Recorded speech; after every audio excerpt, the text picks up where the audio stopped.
bastante, todas são muito bem-vindos, bem-vindas. Eu quero agradecer publicamente a nossa biblioteca e pela parceria que estamos fazendo. E muito rapidamente, porque esta é uma atividade, vocês vão perceber, ela é rápida, uma atividade de 1 hora, passa um pouquinho, 1 hora, assim, mas ela tem a seguinte intenção. Vou explicar.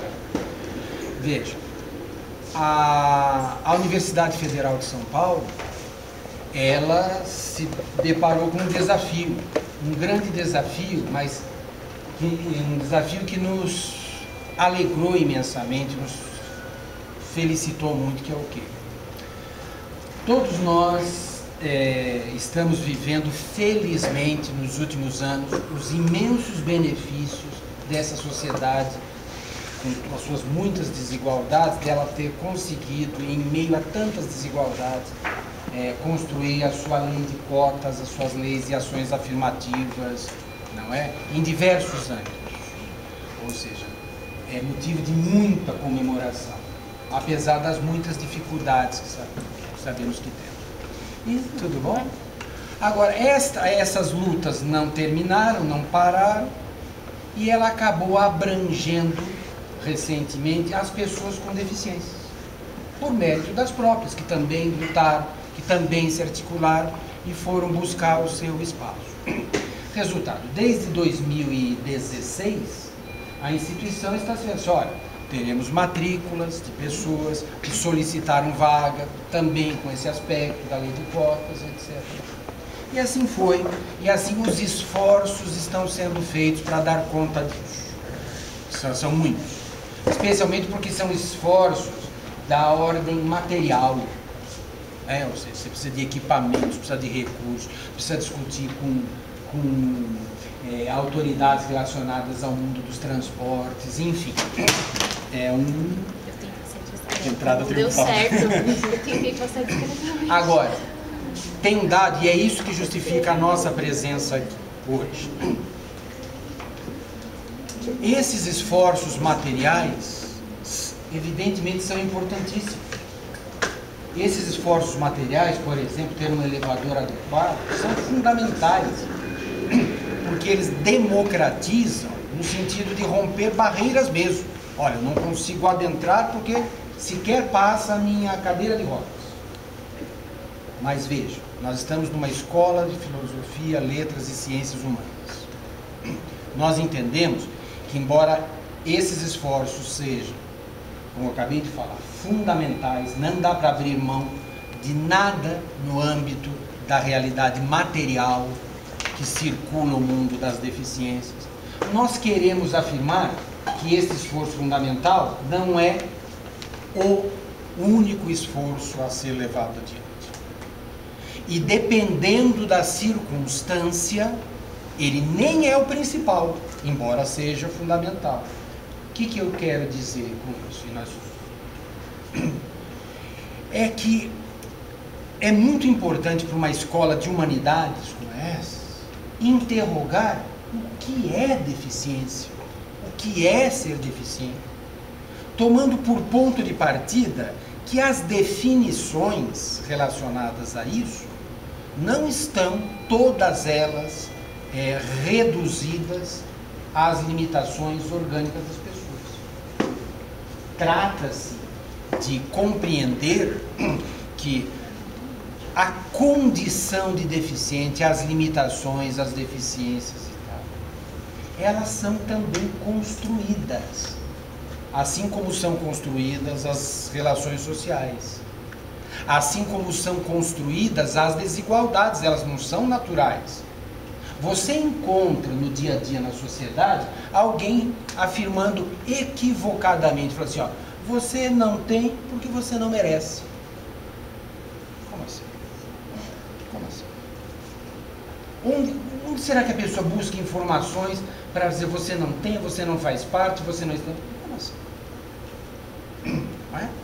Se você pedir para a pessoa explicar isso, ela vai trazer uma série de argumentos. É por isso, ó, esse se esforçou e teve, esse não se esforçou e não teve.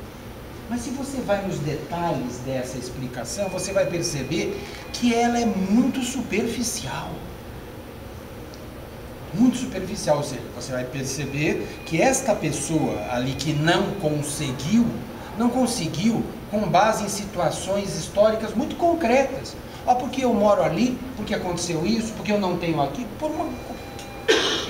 E tem um dado que a gente aprende quando começa a estudar antropologia, que é o seguinte: as características e os problemas, eles são cumulativos. Não fica numa gaveta, olha, eu sou menina, noutra gaveta, eu sou negra, noutra gaveta, eu tenho redução de mobilidade, noutra gaveta, eu moro no Jardim Fim do Mundo. Eu sou uma menina negra com redução de mobilidade que mora no Jardim Fim do Mundo. Eu sou.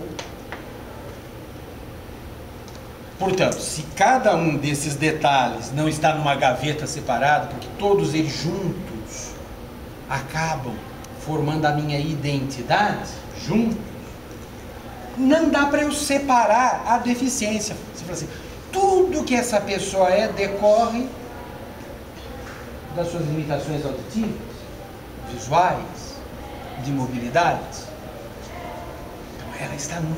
Então, o que é esta atividade que é repartir com muitos? Entretanto, as humanidades têm séculos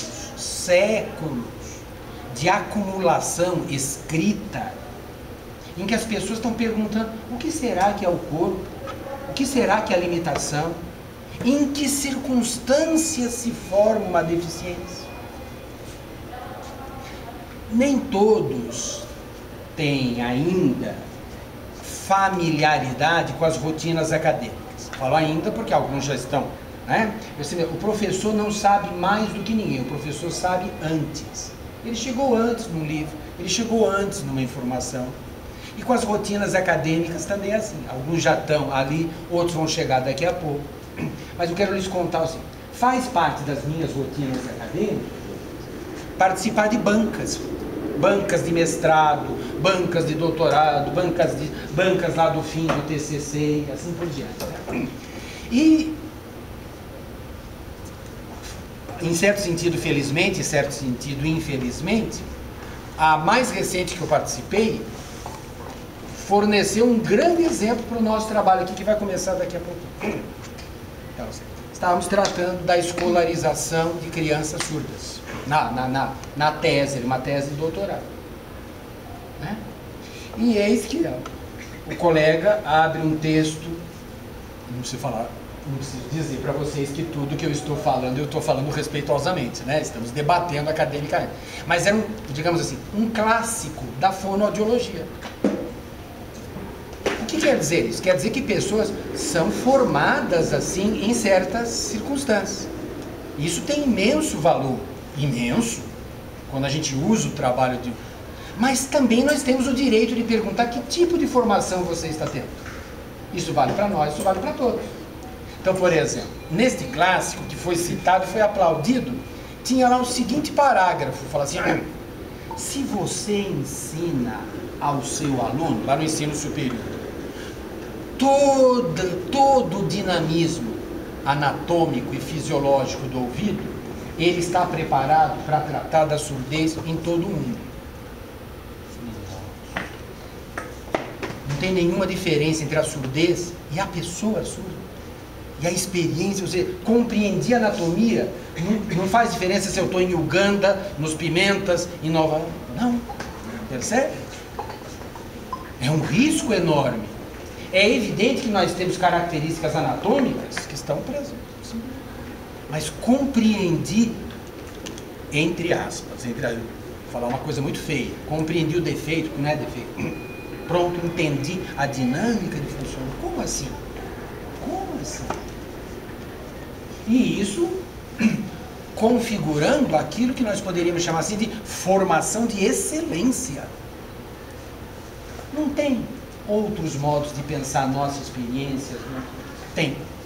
É a proposta dessa parceria com a nossa biblioteca, que diz respeito a repartir com uma comunidade acadêmica ampla, sem pré-requisitos, juntando justamente diferentes em seus momentos, em seus interesses, em suas identidades, para, em primeiro lugar, dar uma notícia.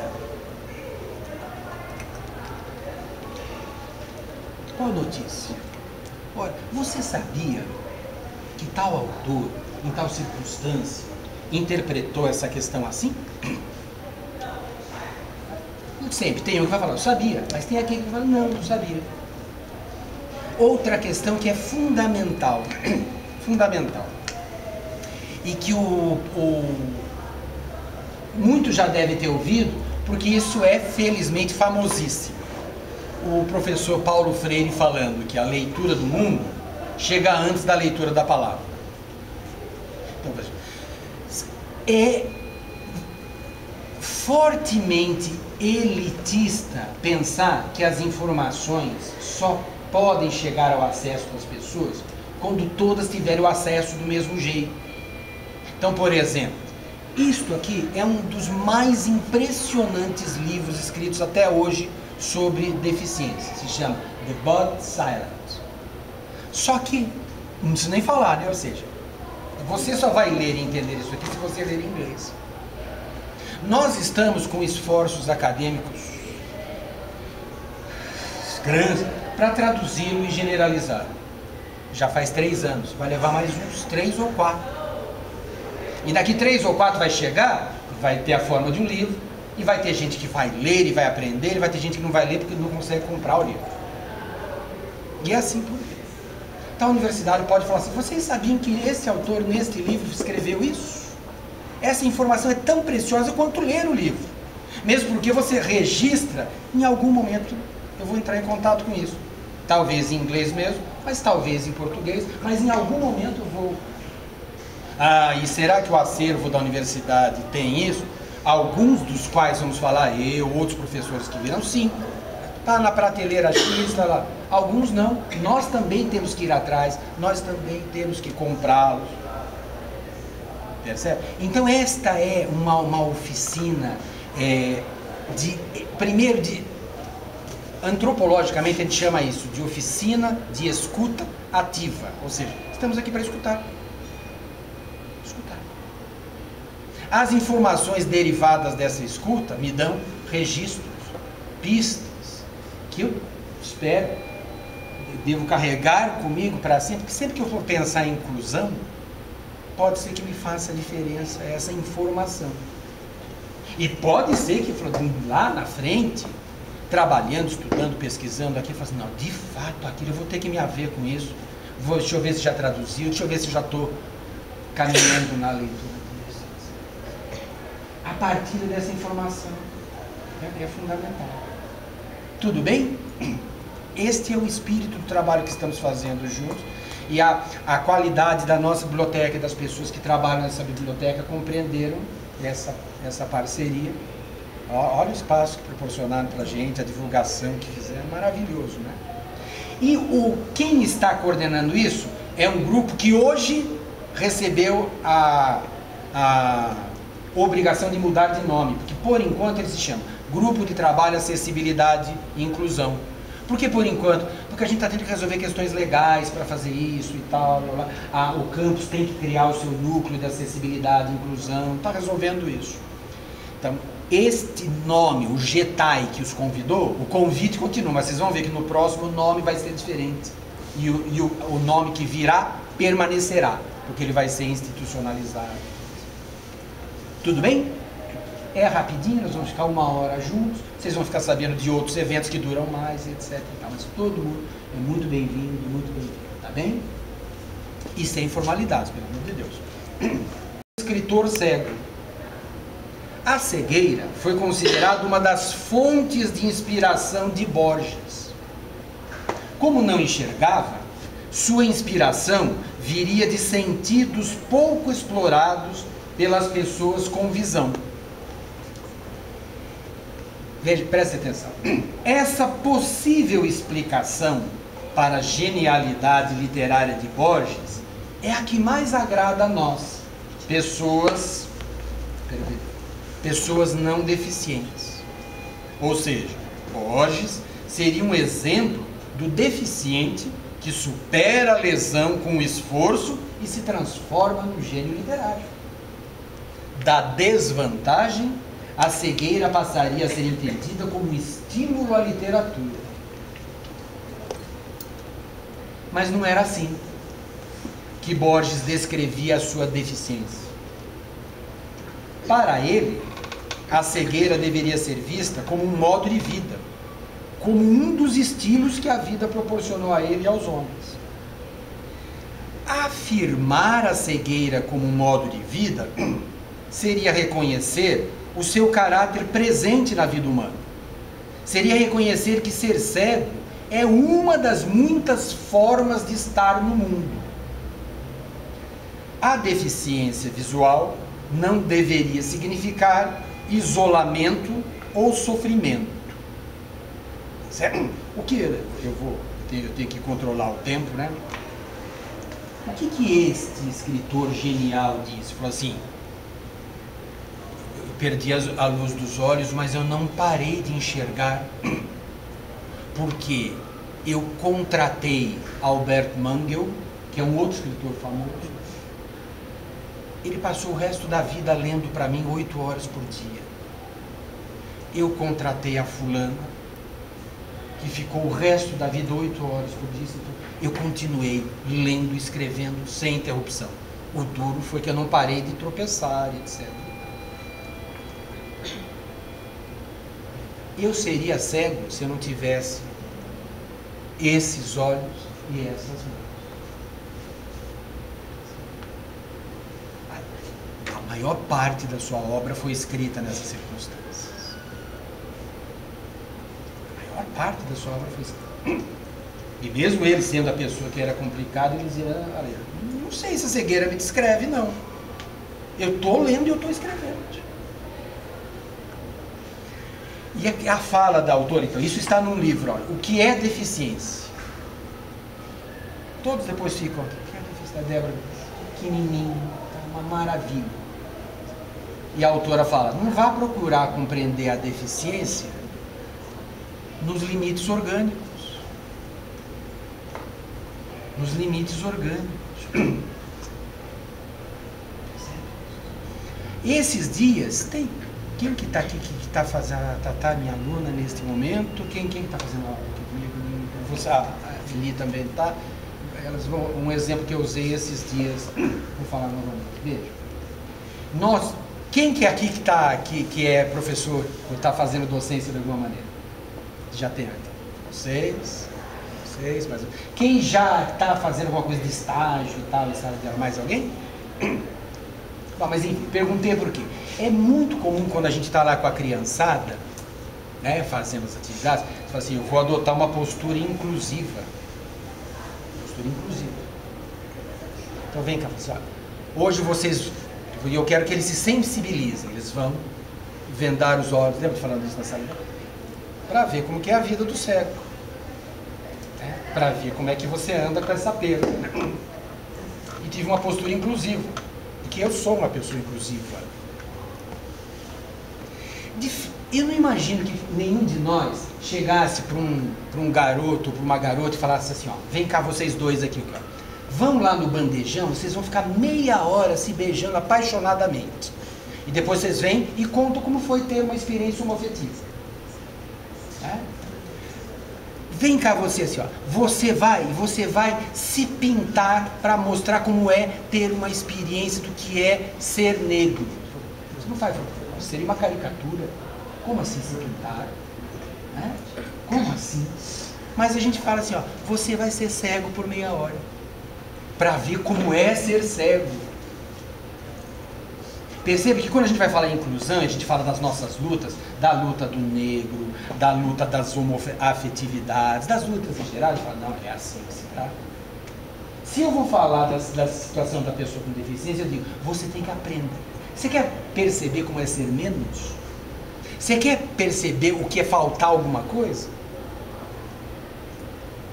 Então, por exemplo, este livro aqui faz uma sugestão maravilhosa. Diz assim: a gente nunca diz assim, gente, vamos hoje enxergar com o corpo todo. Só que como a gente já enxerga assim, então não vamos enxergar com isso que a gente já sabe. Vamos ver o que é enxergar com a mão, com os poros, com o ouvido. Uma experiência de interação e de visão com todo o corpo. Porque a gente vê com todo o corpo. A gente vê com todo o corpo. Evidentemente, a gente tem o predomínio da visão ocular. Eu estou falando muito depressa, gente? Evidentemente. Agora, veja, nós sequer sabemos perguntar isso para nós e para os outros. Como ele vê? Como ele anda? Como ele anda? Se a pessoa, então, por exemplo, tem pés redondos e de metal, a gente olha e fala assim, essa pessoa não anda. E a prova disso é que ela tem pés redondos e de metal e ela faz assim, faz assim. Parece impossível para a gente perguntar, puxa, eu ando assim. Ou seja, são modos diferentes de perguntar que corpo é esse. Agora a gente toma, percebe? Parece uma piada, não parece? Que eu acabei de contar. Fala assim, você não diz, professor, você não diz lá para os dois garotos, vem cá desse, vão namorar lá um pouco e depois volta. Mas você diz, amanhã todo mundo vai andar com a perna amarrada. Como assim? Como assim? Percebe? Você vai para o mundo das deficiências, é como se você estivesse indo para o mundo da falta. Alguém pode dizer, mas escuta, mas não está faltando mesmo um tímpano? Não está faltando mesmo um nervo óptico? Não está faltando um pé? É claro que está, e ninguém está negando isso. Só que a gente está perguntando, esta pessoa é isso? Um pé a menos? Um tímpano lesado? É isso que ela é? De modo que se você descreveu a lesão, pode ser José, João, amarelo, roxo, xadrez, chinês, tanto faz, porque a lesão já está definida, é isso? Você está invertendo o modo de perguntar. É necessário, é obrigação de quem está na universidade dar essa notícia, de uma forma geral, dizendo, porque isso não é novidade nenhuma, tem coisas que estão escritas há 100, há 150, há 200 anos. O que está faltando para mim? O acesso à informação. Agora também, se a gente põe entre a pessoa e a informação uma quantidade enorme de barreiras, ela pode até superar, mas às vezes ela pode ter dificuldades para superar e às vezes ela pode nunca chegar à informação. Por exemplo, as informações que estão num país como o Brasil escritas em inglês, em francês, em outro idioma e tal. É evidente que isso é um convite para que a gente vá aprender mais. É evidente que é maravilhoso, mas essas informações, para nós pensarmos em inclusão, são decisivas. Então vou lhes dar uma informação. Isso é bem a cara da atividade que a gente está fazendo. Este livro que eu falei para vocês, The Body Silent, do professor Robert Murphy. Tá? Olha só que história. Deixa eu olhar o tempo aqui. O professor Robert Murphy era professor da Universidade de Nova York, da Universidade de Columbia. Um tempo na Califórnia, mas passou boa parte da vida na Universidade de Columbia. E, coincidentemente, ele era casado com uma antropóloga chamada Yolanda Murphy, e os dois eram especialistas em algumas tribos aqui da nossa região amazônica. Mas vejam, um dia o professor Murphy estava dando aula.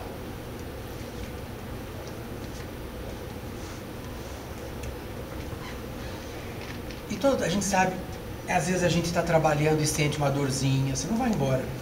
Você quer ir embora, mas você não vai.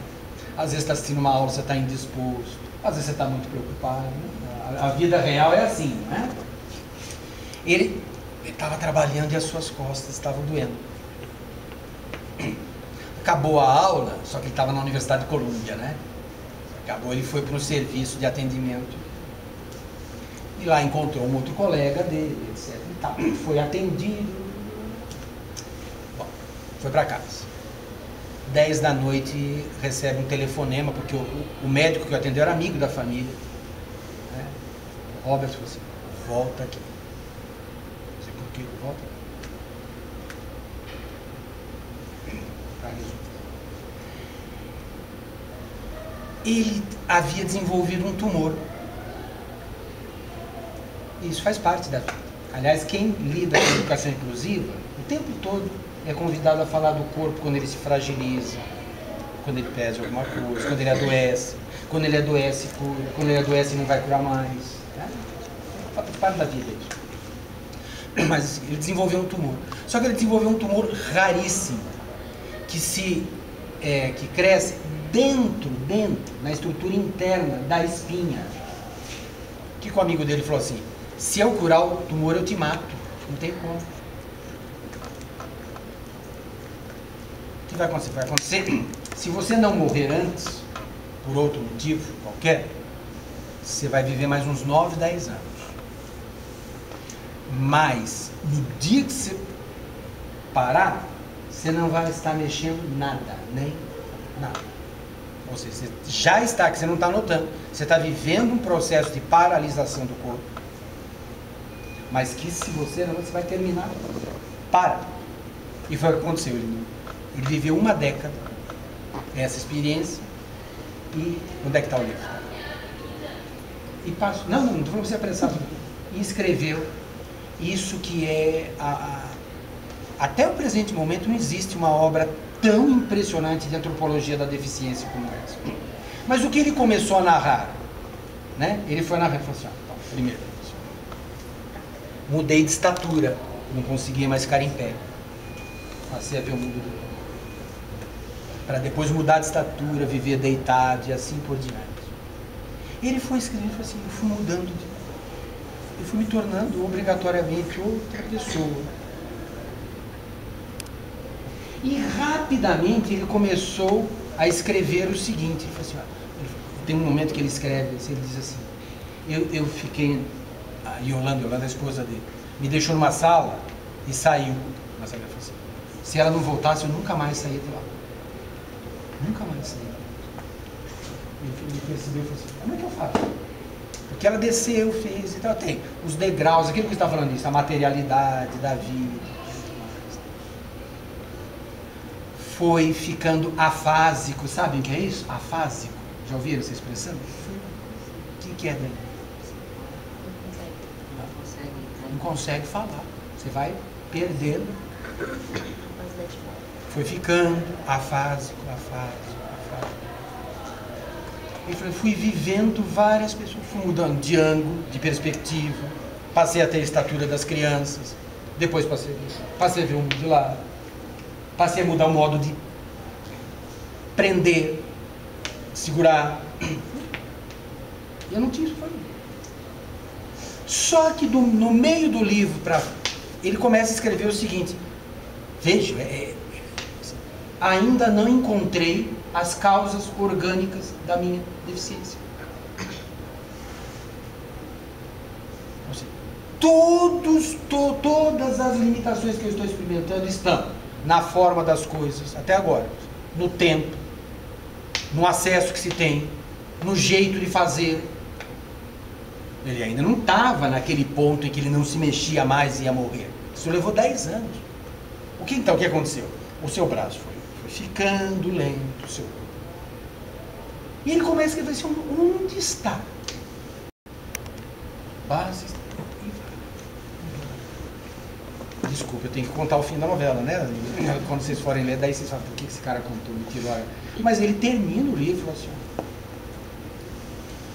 ainda não achei. Ele falou assim: falta pouco para o fim que ele vai ditando. Falta pouco. Percebe? Ou seja, o que ele demonstra? Tudo que ele experimentou de limitação, ele não identificou.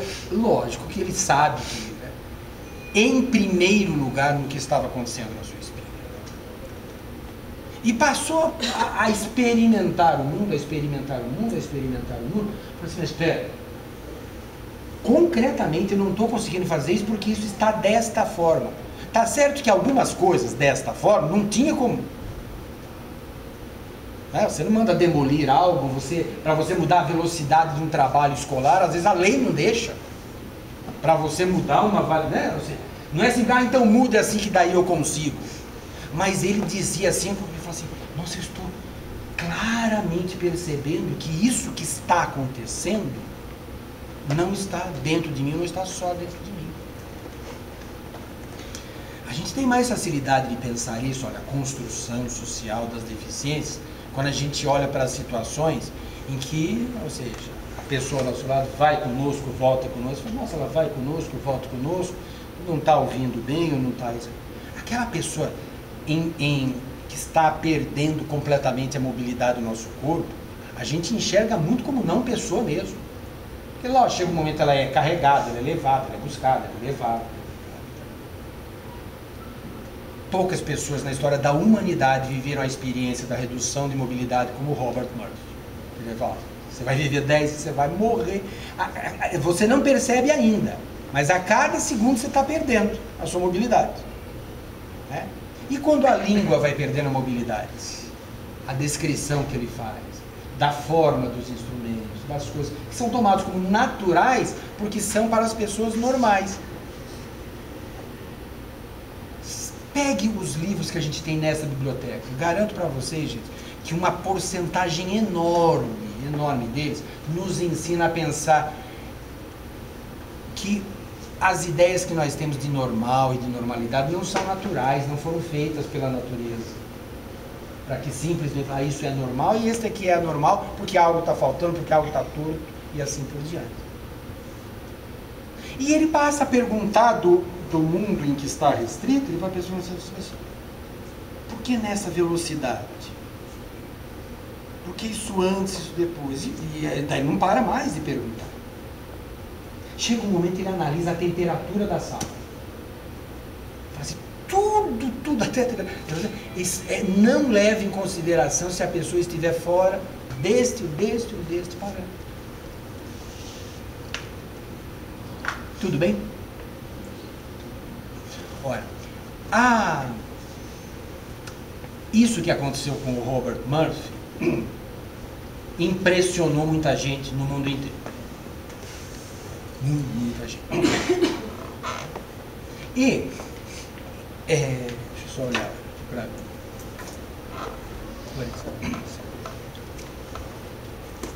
esse professor virá aqui na Unifesp em 1, 2 ou 3 anos. Eu o convidei para vir, a gente está quase fechando.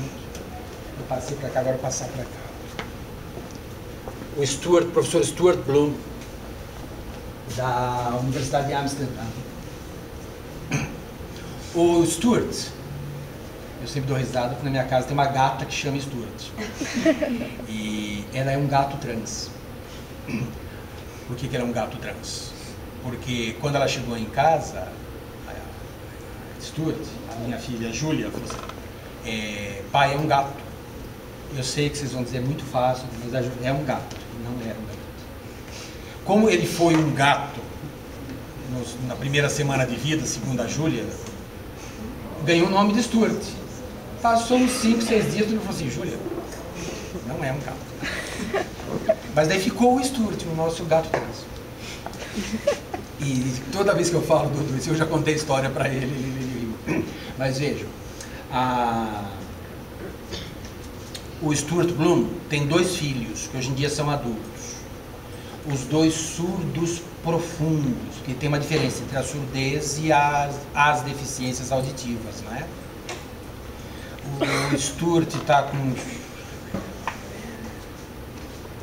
está chegando nos 70. Então, quando seus filhos eram pequenos, estava aparecendo o implante coclear.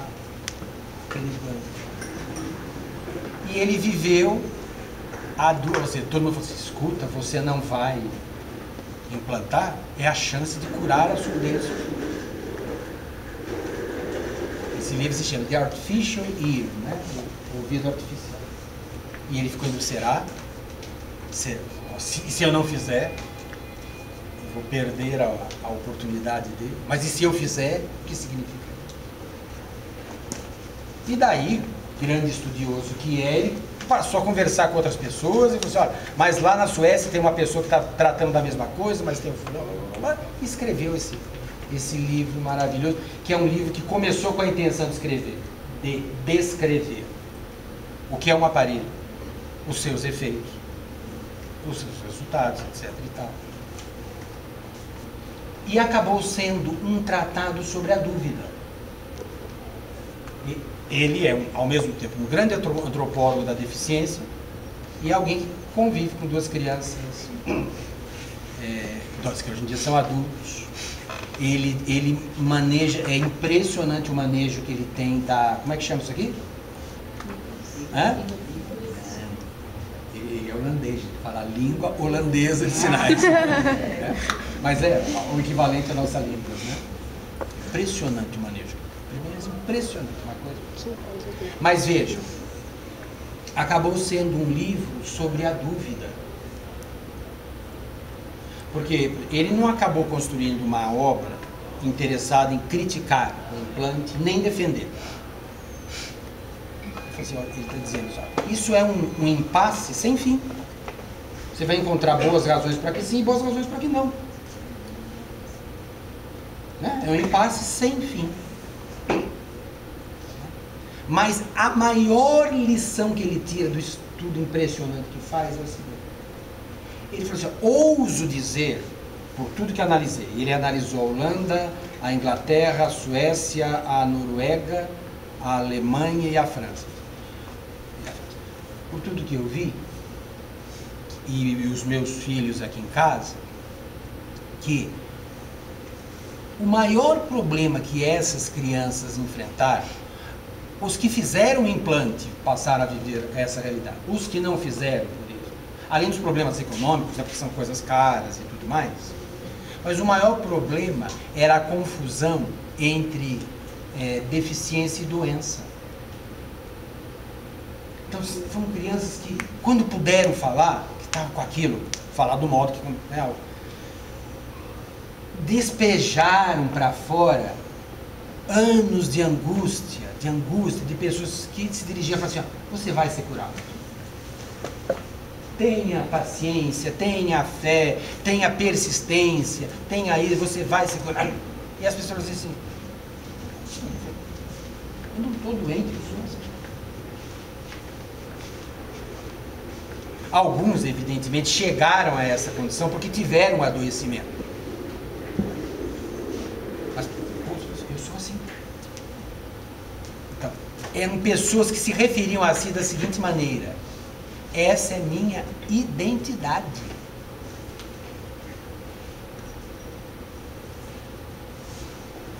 Quem faz os cursos que a gente dá aqui na universidade escuta falar 1 trilhão de vezes a mesma coisa. Porque veja, o que significa você perguntar para alguém assim, olha, você é surdo? E a pessoa responder como respondeu o filho do Stuart. Assim, onde? Aquela primeira resposta que eu lhes dei lá com base na tese que eu falei para vocês no começo, não tem como responder isso. Onde? Qualquer lugar que está lesado. E o que este menino falou assim? Não. Em casa não, nós todos conversamos. Nós fizemos uma pesquisa aqui,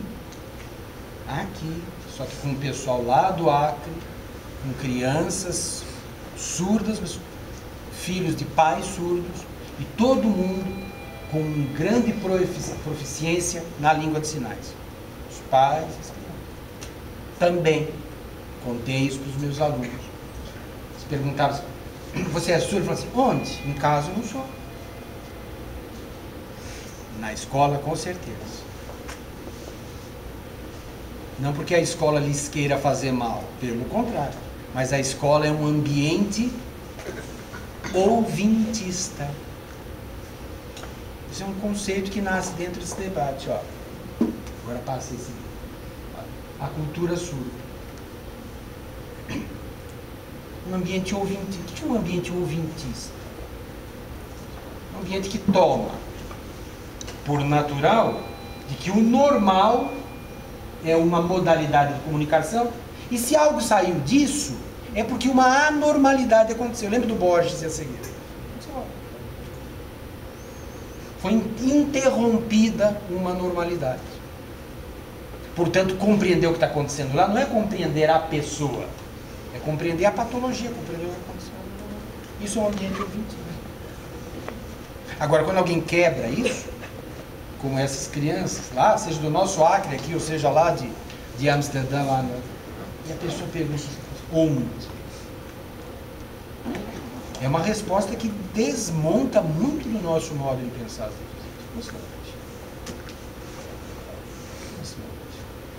Certo? Então, o que acontece? Tudo bem? Ora, a intenção deste projeto é noticiar, é dar notícia que dentro dessas páginas, essas informações estão guardando um direito que é de todos nós. Direito. E é um direito que as humanidades devem defender. Que direito é esse? O direito de olhar a tudo de outra perspectiva. Que não precisa ser melhor. Não precisa ser melhor. Mas tem o direito de falar, e se isso for visto desse outro ângulo? E se isso, quando for visto, levar em consideração a experiência da pessoa? O médico do Robert Murphy, quando ele fala isso quase no fim da vida, ele fala assim, ó, eu ainda não sei por que eu sou... O médico brinca, você tá, deu. Deu. Mas ele responde, ele fala assim, não. Essas obras, essas experiências, elas também nos chamam a atenção sobre o nosso modo de pensar, especialmente sobre como nós podemos a todo momento perceber que quando nós vamos nos referir às deficiências, parece quase que obrigatório a gente se referir àquilo que eu estava usando, exemplo, ao mundo da falta, ao mundo da perda, não é? Ao mundo do insuficiente. Quando alguém como Borges diz, ó, vamos procurar outro cego para vocês falar, porque eu não sou, olha, eu tenho o Alberto, que é que são meus olhos, tenho ela aqui. Então, veja, esse exemplo tem uma coisa que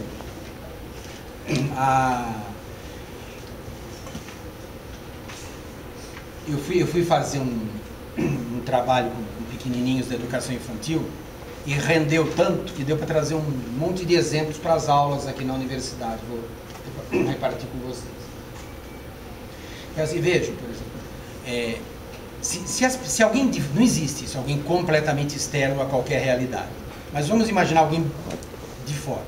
Se ele fosse procurar pelo significado, ou seja, as palavras, elas não são somente as palavras. Elas são necessariamente conteúdo, emissor e receptor o tempo todo. Essas oficinas querem repartir isso. É necessário, é nossa obrigação repartir informações. Tais autores abordaram essas questões com essa diferença.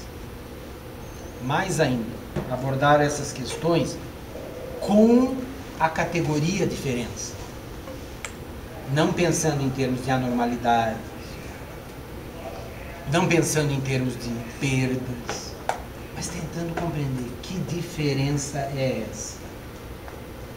O que ela significa concretamente para quem está vivendo essas experiência.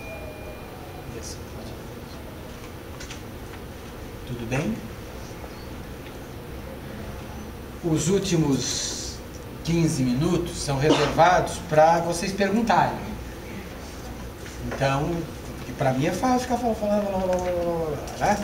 Então, eu quero me controlar e seguir a programação que a gente fez, 15 minutinhos. Se alguém quiser perguntar alguma coisa, só veja, então. Nós tomamos conhecimento de uma obra magistral da antropologia da deficiência que aborda as restrições de mobilidade, com o Robert Murphy, e de 2 estudos relacionados à surdez como identidade e não como defeito.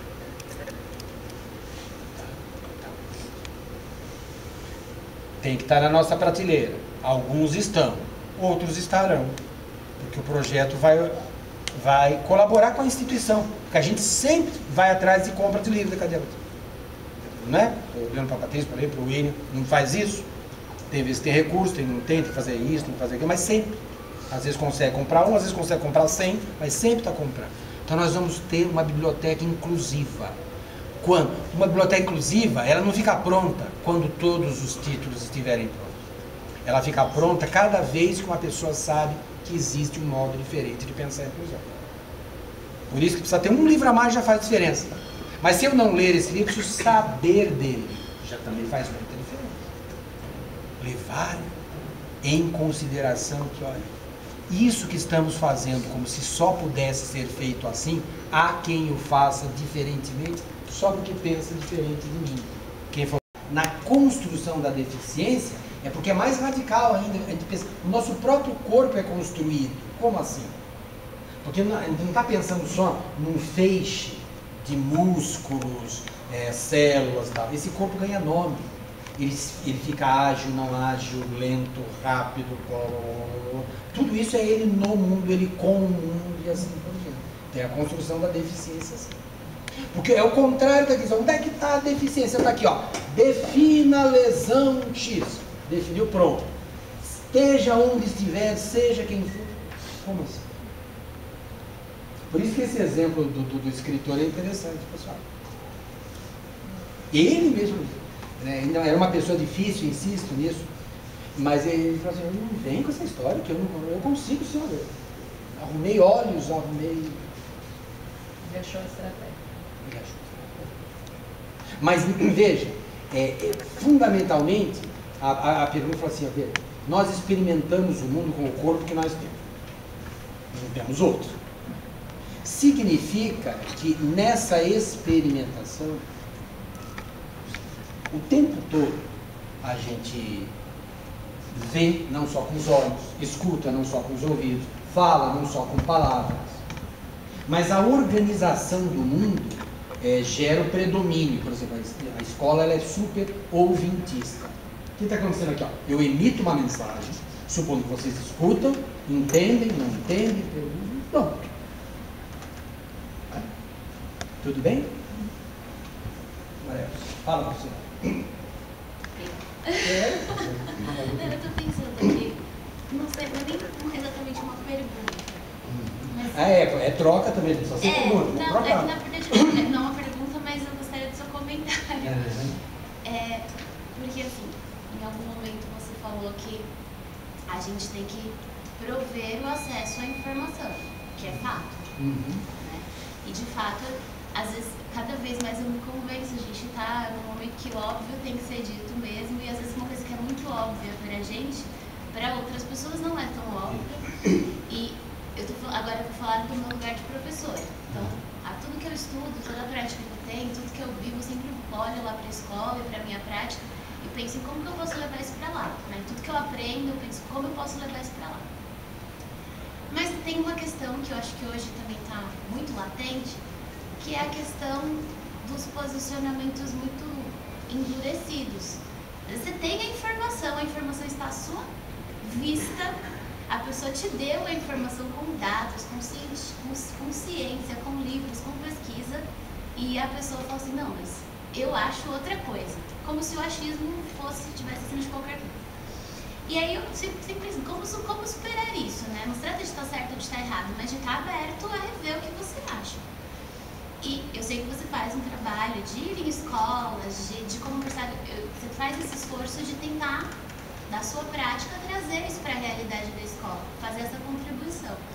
Como que você acha que a gente, como professor, lidando com colegas, de que maneira a gente pode começar a introduzir esse tipo de situação, esse tipo de novas informações, pensando nesse contexto que a gente tem de dificuldade, de resistência, de eu acho, mas eu não quero, mas eu não gosto. Se você tem alguma sugestão, se você acha que tem alguma luz para dar, porque é bem difícil, imagino que você também difícil.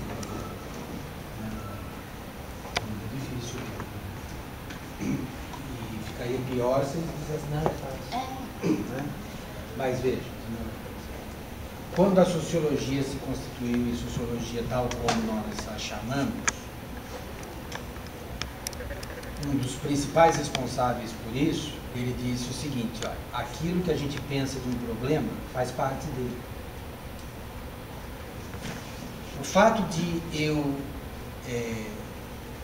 adquirir uma nova perspectiva para interpretar o problema, de alguma forma já o modifica. Embora isso me angustie, porque eu queria que também mais pessoas percebessem o que eu percebi, assim, e assim por diante, né? Mas eu diz respeito, né, a manter a convicção de que os maiores sofrimentos relacionados à diferença, os maiores, estão associados ao fato de que aquela diferença não é levada em consideração, sequer é vista como diferença, porque é tomada predominantemente como um desvio, uma normalidade e assim por diante. Então tem uma história, ela parece assim ser uma resposta emocional a essas questões, mas não é não, mas é fato que é o seguinte. Tem uma historiadora inglesa que ela viveu uma experiência singular. Ela foi religiosa por muitos anos, deixou de ser religiosa e daí virou uma grande escritora e uma grande especialista em história das religiões. Chama-se Karen Armstrong. E ela conta uma história. Ela conheceu uma mulher que está até hoje no Vietnã, trabalhando com crianças com deficiências. Essa mulher, ela passou, porque ela cresceu na rua, sofreu violências de todo tipo que você possa imaginar, de todo tipo mesmo. E se você pega ela nesse momento agora, ela está lá com essas crianças, o que faz um salto? Né? E a resposta que ela dá é muito interessante. Ela fala assim: olha, quando eu estava lá, eu não tinha voz nenhuma, eu só apanhava. Eu não via nada também, porque o ângulo que me sobrava era o mais diminuto. Eu não me movia, porque eu estava na rua assim. E dela fala assim: faria toda a diferença se pelo menos uma pessoa tivesse olhado para a questão de uma maneira diferente. Eu pensei, se me fez falta uma pessoa, eu já sou uma para fazer diferença em circunstâncias. Não é? Então, ou seja, não é no quantitativo que essas coisas caminham, é no adensamento é bastante complicado. Agora, especialmente porque o nosso mundo escolar, ele vive um momento agora de profunda medicalização. A gente procura um diagnóstico que explique tudo que a pessoa tem, tudo que a pessoa é e tudo que eu posso fazer para me livrar dele.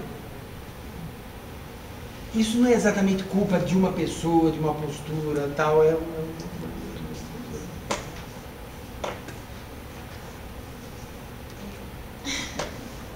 Em 5 minutos, para a gente fechar.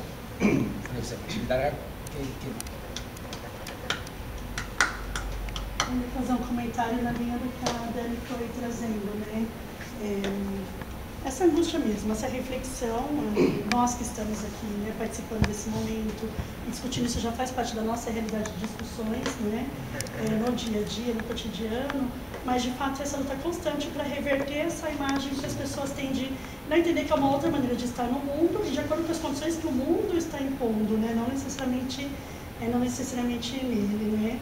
A gente vê isso quando nós vamos até uma unidade, por exemplo, tem um menino que faz uso de sonda, mas tem uma autonomia absurda, ele mesmo consegue manusear, e tem uma insistência que tem um cuidador para fazer isso, que até constrange um adolescente, por exemplo, que não precisaria desse recurso, justamente pelo olhar mesmo da falta, da dificuldade que as pessoas acabam tendo. E sábado eu passei por uma situação, eu vinha de um curso, tinha um professor que estava nesse mesmo curso, denominado, né, que é assim que a gente, que é tudo definido, deficiência física, intelectual, né, como deficiente físico. E no caminho, volta para casa para o metrô, eu parei para pedir uma informação para ele para que lado que era, porque eu não estava habituada a andar naquela região. E aí ele me respondeu e eu percebi que ele não avançava, né? E aí eu percebi que era questão mesmo do degrau da calçada e ele não tinha essa mobilidade para subir aquele degrau. Então foi bem natural. Você precisa de ajuda? Ele, preciso, mas vou esperar um homem para me ajudar. Eu brinquei, né? Falei, nossa, a mulher também tem força, né?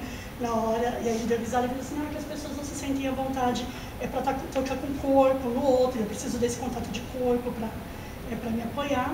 Nisso vinha vindo um moço, ajudou a subir.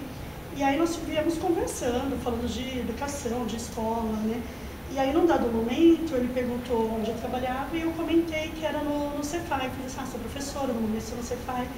E aí ele falou assim, por isso que você teve essa postura. Isso me entristeceu de uma forma. O Cefai, não sei se todo mundo conhece, mas é na prefeitura, é um centro que fica na diretoria que trata das questões de educação especial.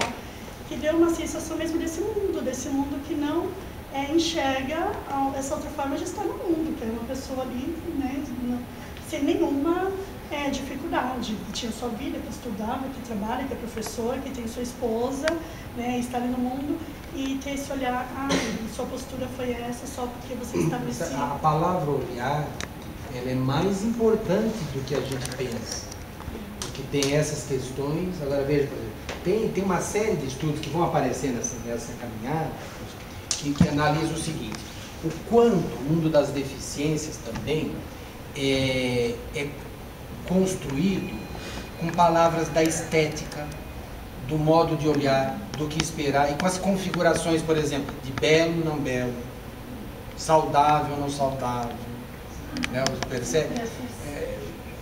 Então veja o que acontece. A expectativa é que do outro lado esteja um não alguém. Esse não alguém se torna também um não capaz, um incapaz. E são os problemas acumulativos, ou seja, como eu disse no começo, nessa gaveta eu sou menina, nessa gaveta eu sou isso, não.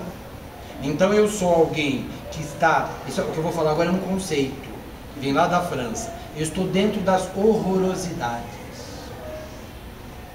Agora, dentro das horrorosidades, lamento dizer, todos nós estamos em algum momento da vida. Mas aqui, dentro das horrorosidades, aquilo que estranha no olhar, aquilo que faz, aquilo que só aqueles 2 professores estão vendo e os outros 18 não, né? Ou seja, aquilo que... Tudo bem? A Tatá de cineasta lá, pegou, Tatá?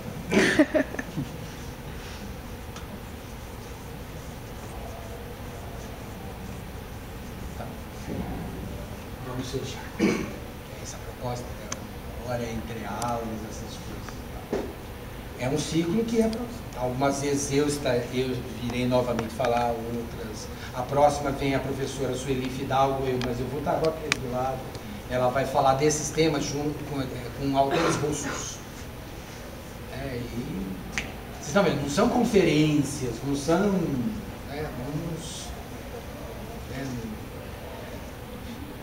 Tá bem? Vocês imaginam, né? Tá bom, muito obrigado, tá? Tem certificado. E felizmente não vai dar. Então, tá bom.